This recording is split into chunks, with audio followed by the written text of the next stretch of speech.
టీడీపీకి 2 జనసేనకి 1 బీజేపీకి ఖచ్చితంగా సీట్లు ఉండేలాగా 4:2:1 నిష్పత్తి అని చెప్పేసి ఒక న్యూస్ చూశాను. నిజంగా అదే నిజమైతే జనసేన మిత్రులు ఎవరైతే ఉన్నారో, జనసేన కార్యకర్తలు ఎవరైతే ఉన్నారో వాళ్ళ కష్టానికి నిజంగా ఫలితం దక్కినట్టే. దాన్ని కూడా మేము ఆనందపడతాం.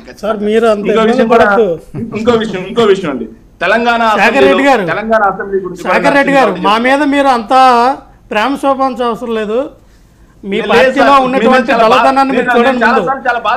జగన్మోహన్ రెడ్డి గారు ఎక్కడైతే స్థానపాలన చేసినటువంటి ఎమ్మెల్యేలు ఎవరైతే ఉన్నారో, ఎస్సీలు బాగా ఎక్కువ మందిని ఎక్కడైతే సఫలింగ్ చేశారో, ఒక్క నిమిషం క్రాస్ టాకింగ్ కాదు.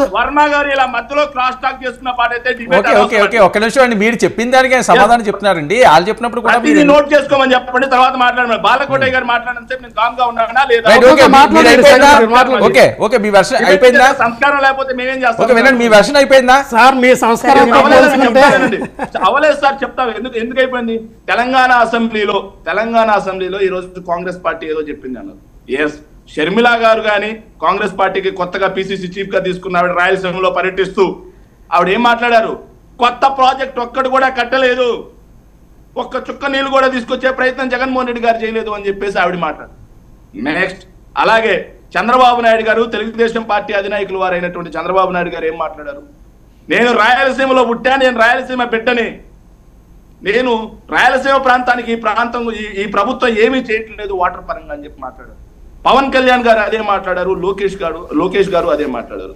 కానీ తీరా చూస్తే జగన్మోహన్ రెడ్డి గారి ప్రభుత్వం చిత్తశుద్ధితో ఏదైతే రాజశేఖర రెడ్డి గారు 44,000 క్యూసెక్కులకు పెంచినటువంటి పోతిరెడ్డి పాడిని ఆ రోజు తెలుగుదేశం పార్టీ దేవినేని ఉమా గారు కింద ప్రకాశం బ్యారేజ్ కింద టెంట్లు వేసి మరీ వద్దని అడ్డు చెప్పినా సరే రాయలసీమ ప్రాంత ప్రజల కోసం ఆయన 44,000 క్యూసెక్కులకు పెంచితే జగన్మోహన్ క్యూసెక్